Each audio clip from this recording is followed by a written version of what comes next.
My kids helped me frost the cake. Chocolate ganache, homemade layers, their tiny fingers smudging the piping. They even wrote the card, "Happy birthday, Nana, we love you." We drove 30 minutes to my parents' house, and the moment I stepped onto the porch, cake in hand, my father opened the door and said, "Don't make this about you." No hello, no smile, just that, cold and clipped. I nodded, set the cake down on the entryway table, kissed my kids on the forehead, then I left, didn't even close the door behind me. 15 minutes later, my sister texted, "Why did the bank decline Mom's card?" I replied, "She said not to make it about me, so I didn't." It started 6 years ago. Mom had just recovered from her second stroke. Dad couldn't handle the bills, the logistics, the house repairs, so I stepped in. Power of attorney, joint bank account to help with payments, medical coordination, grocery deliveries, weekly check-ins. I handled it all because I thought that's what love looked like. But I wasn't a daughter in that house. I was the help. They still called my sister the baby, even at 35. She flew in twice a year, showed up empty-handed, left with heirlooms. She wasn't expected to do anything, which meant everything she did was praised. Meanwhile, when I forgot to refill Mom's pill organizer once, just once, Dad said, "If you can't manage, don't pretend to be useful." Useful. That word stuck. Last Christmas, I paid the property taxes early so they wouldn't lose the house. The next day, my mom gave my sister a $3,000 just because gift from the same account. Didn't tell me. I saw it in the transaction history. I didn't bring it up, didn't cry, didn't yell. I just watched, and I started planning.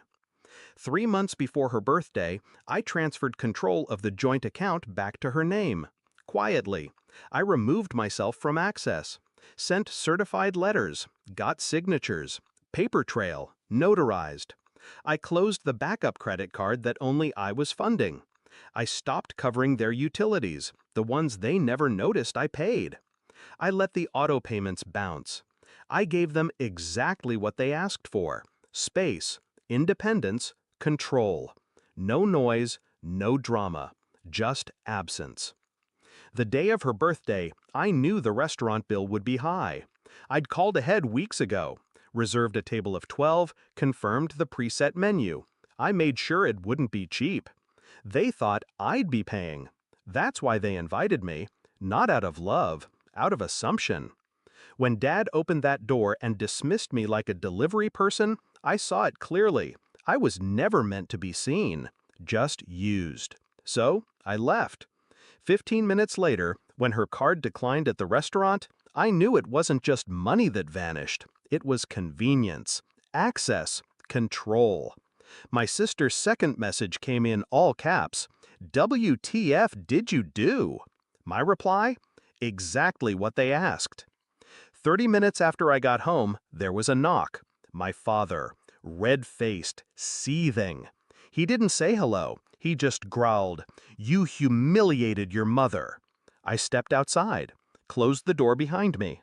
Did I scream at her in front of guests? I asked. No. Did I cut off her access to her own account? No. Did I tell her not to show love in front of her own children? He flinched, just slightly. Then I didn't humiliate her, I said. I just stopped letting her spend my silence. He opened his mouth again, but I cut him off. I have 2 kids watching this house right now, I said. I won't let them grow up thinking love is something you earn by enduring disrespect. He didn't like that. He muttered something about betrayal. But here's the thing. You can't betray someone who never saw you as family, only as function. He left without another word. The fallout was silent. No apologies, no cake, no "we miss you." Just quiet. My kids asked why we didn't go to Nana's again. I told them the truth. Age appropriate, but clear. Sometimes people don't know how to be kind to others unless they're in control, and we don't reward that. They nodded. Kids understand more than we give them credit for. A month later, my sister called. Said Mom had been crying. Said they didn't realize how much I did. I didn't respond. Some lessons only land when the room goes dark and no one's left to flip the switch. This year, I made a cake again. Same recipe, same frosting. This time, we shared it with neighbors, people who say thank you, who show up, who don't need a power of attorney to remember love. She told me not to make it about me. So, I didn't. I made it about respect. And that's a bill they still can't afford.